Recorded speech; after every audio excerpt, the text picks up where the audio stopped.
Magandang umaga mga kasikyo. Ang pagpapatuloy natin sa paggawa ng bahay. Ang makikita nyo rito ay nagwe-welding na. Nakakabit na kasi yung long span. Bali ang gamit dyan, tubular at saka C-purlins. Parlina kung tawagin nila dito sa Bulacan. Tapos nagpapalitada na rin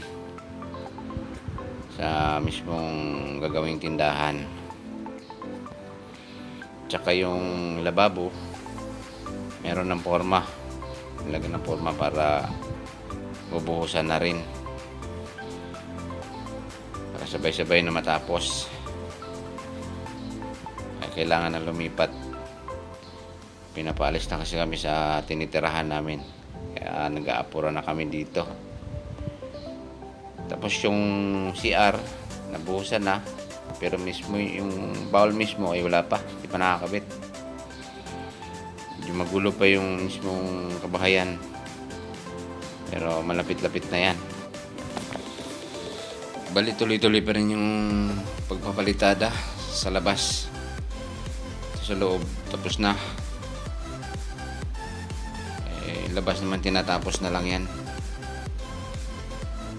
kunting kinis na lang yan. Tapos dito kinabukasan naikabit na nila yung tubular sa may tindahan. Yun yung ginamit namin kasi medyo mura-mura yung tubular kaysa yung mismong bakal na solid. Matibay rin naman kasi makapal yung binili namin. Yan yung mga kaganapan ngayon mga kasikyo sa pinapagawa naming bahay.